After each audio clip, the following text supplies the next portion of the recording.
Welcome to Excess Returns, where we focus on what works over the long term in the markets. Join us as we talk about the strategies and tactics that can help you become a better long-term investor. Justin Carbonneau and Jack Forehand are principals at Validea Capital Management. The opinions expressed in this podcast do not necessarily reflect the opinions of Validea Capital. No information on this podcast should be construed as investment advice. Securities discussed in the podcast may be holdings of clients of Validea Capital. Hey guys, this is Justin. In this episode of Excess Returns, Jack and I cover another one of the models on Validea. This time we look at the Contrarian Investor model developed by David Dremen, the now retired money manager who made a name for himself and defined contrarian investing. Jack and I discuss the recent and longer-term performance of the model, what criteria sit at the heart of the model, and the types of stocks it selects. This is a model that many deep value investors may appreciate over time. Thank you for listening. We hope you enjoy this discussion about Dremen and his contrarian value investing approach. You can learn more about all the models, screens, and strategies on Validea. Please go to www.validea.com/sign up. Thanks for checking us out. Okay, today we're going to talk about another one of the strategies on Validea, and that's the model by David Dremen, a longtime value investor, actually one of the, early contrarian investors, which is what he was mostly known for. My first exposure to Dremen was from his Forbes column. So he was a longtime writer for Forbes when they used to have columnists like Ken Fisher, and Dremen was in there. And he would often write about value investing and contrarian investing. Interestingly, I didn't know this before kind of doing a little bit of research, but he was actually born in, I don't know how long he lived there for, but he was actually from Canada originally. And then also in his early years as a sort of investor and analyst, he actually worked at Value Line Investment Services in the early days. And then in the mid 70s, he formed Dremen Value Management and basically ran that firm for a number of decades. At one point, back in the 80s and 90s, he actually had a very good track record in terms of the mutual funds that he ran, which eventually were bought by Kemper, which eventually were bought by a number of other firms, and ultimately it ended up being bought and run by Deutsche Bank. But I think at the end of his career, it was just a very difficult time for value investing. I think he went through the financial crisis and held a lot of financials, which our model, which we'll talk about, also kind of tends to pick up a lot of financials as well, given the criteria in it. So I think at the end, it wasn't a great period for Dremen, but his long-term track record, especially during the period where it was good to be a value investor, he was sort of top of the food chain in terms of his performance, and he ran some pretty good sized funds. So in terms of the strategy, Jack, we base our Dremen model on the new Contrarian Investment Strategy that he wrote, and a lot of what he also wrote about, though, was this concept of being a contrarian. So in some ways, he was like early days on sort of some of these behavioral finance issues around, investor psychology and looking to invest in beaten down, unloved areas of the market. And that's really what this strategy tries to get at. Yeah, well, first of all, before we start, I've learned we always learn lessons when we prep for these, and the lesson I learned on this one is basically that I've been mispronouncing his name for 18 years. So I've been calling him David Dremen for 18 years, and in prepping for this, I've realized it's actually David Dremen. So I apologize in advance. I probably will call him the wrong name throughout this, just because it's hard to undo 18 years. But yeah, we learn something every time we do this. But in terms of being a contrarian, yeah, being a contrarian is there's two sides to it. One is it's really, really hard. Because by definition, if you're a true contrarian, you're going against the grain, and you're going against the grain typically for a very long period of time. And, being a value investor in the past decade is a good example of being a contrarian. You were actually against the grain, and you did it for a very long time. And some people are getting rewarded for that now.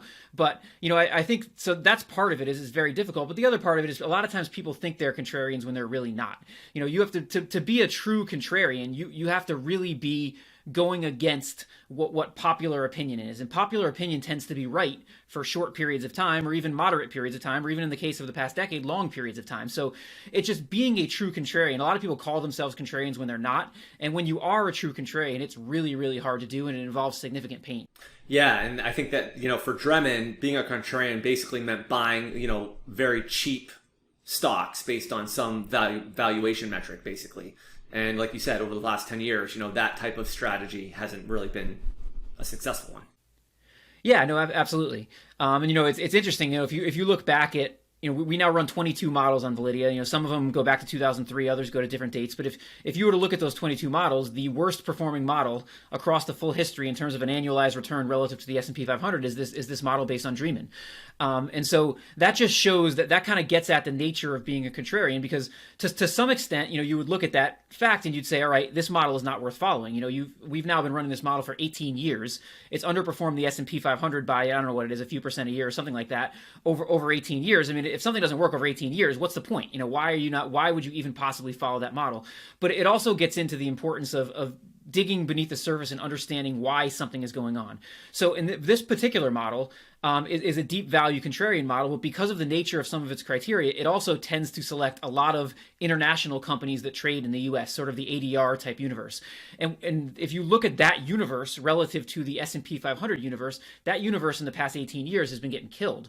And so in a lot of ways, it's sort of a misbenchmarking, because this model has been about 50% over the past 18 years, 50% in that international universe, but we're judging it against a US universe. So it's had two massive headwinds against it. One is it's a deep value strategy, it's a contrarian strategy, and the other is it's been 50% international stocks. So Meb Faber's talked about this a lot.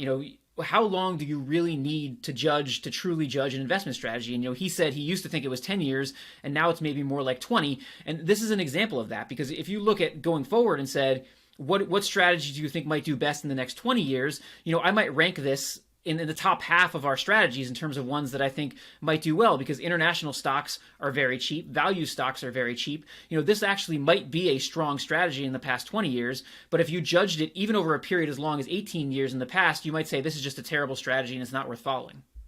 Yeah, what's interesting too is that from like 03 to 07, this was one of the best performing strategies, not only on a raw performance sort of return calculation, but also on a risk-adjusted basis. It was, I think it had one of the highest Sharpe ratios during that period of time. So for us, we thought, this was early days with our sort of investing experience, but this strategy looked to be, the one that we probably had the most confidence in. But then, like you said, the last basically, since really 07, 08, the strategy really has fallen on hard times, largely because of that international exposure, but also it tends to have a lot of financial exposure at different times. And obviously during the financial crisis, financials got crushed. And Dremen actually himself had a lot of financials during that time. So our model was actually kind of lined up with what he was actually buying. And we know what happened with a lot of financials in the financial crisis. They really got clobbered. And they really, it's been a relatively underperforming sort of sector too. Financials haven't been one of the better performing sectors over the last 10 to 15 years. So in terms of getting into the strategy, let's try to step through it. One of the interesting things with this is in terms of like the raw number of criteria, it might be one of the most, it might just have the number, some of the most investment criteria across all the models we run. I mean, I'm thinking of like this model, the Buffett model, maybe the Fool, they tend to have, more than 10 different criteria that go into it. So maybe to start, Jack, why don't you open it up with some of the sort of core criteria, and then we'll get into some of the other stuff. Yeah, this is an interesting value strategy because like all of our value strategies, it's not just a pure value strategy. I mean, it has value criteria, but it also has a section that really relates to earnings trend, and it also has a section that relates to financial strength. And so this is trying to buy high quality companies that are showing signs of strong earnings growth, at least in the short term, and that are also cheap. And so the first part of the strategy is the earnings trend. But before we apply that, the first thing he does is he filters based on the largest 1,500 companies. And the idea here is that you can have less accounting gimmickry in these larger companies, and also you maybe get some higher quality financial data. I mean, I think that's probably a little less true today than it was when he developed the strategy. I think the quality of data is better as you move down the cap spectrum, but still, that was his idea, was to filter these companies where you're getting quality data and you're not going to have as much accounting manipulation. And then there's two earnings trends trend criteria. One is basically that earnings in the most recent quarters have to be increasing. So the most recent quarter has to be greater than the previous quarter. And the second is that 6-month earnings growth has to be good. And also analysts have to be projecting that earnings growth will continue into the future. So he's looking for these stocks that are out of favor, but he's also looking for signs that things are turning around. And that's what these earnings trend things are getting at. They're getting at signs that the business is actually growing, even though that the stock is out of favor. And then the second group of criteria is the main contrarian criteria, which is the value criteria. And this sort of, we have strategies that explicitly call it a value composite, but this really is a value composite, not being called a value composite.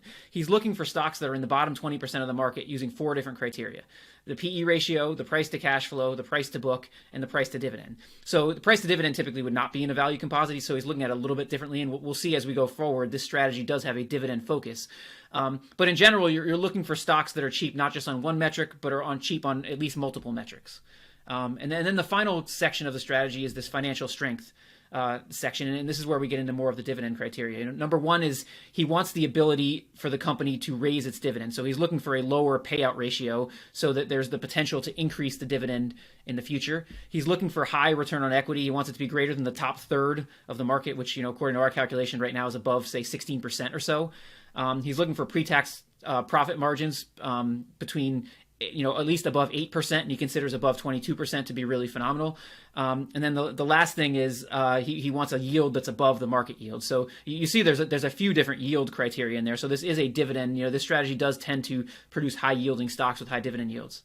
If you think about those criteria, another area that this strategy tends to focus or find opportunities is in energy, which has also not been a great place to be. So when you think about low valuation, decent quality in terms of some of the energy stocks, have some of these characteristics. So that's also been, I think, an area of the market that this strategy has focused on, and just hasn't been a good period for, energy investments really over the past 10 years or so. So like you said, it's a value strategy with this sort of quality. You have the earnings component, you have the value component, you have some of the quality and yield criteria that come in. So, on the surface, it seems like this should, be a decent strategy. It's just the types of stocks I think it tends to focus on have been areas of the market that just haven't done that well over the past decade. And so, but that doesn't mean that the next 10 years or 20 years would be similar to that. So this could certainly, I think, turn around and do a lot better over time. It's funny, like if you wanted to build the worst conceivable investment strategy for what happened in the past decade, I mean, this might be it. You're talking about deep value, you're talking about international, like you pointed out, you're talking about high exposure to financials, high exposure to energy. I mean, this was basically every single place you didn't want to be.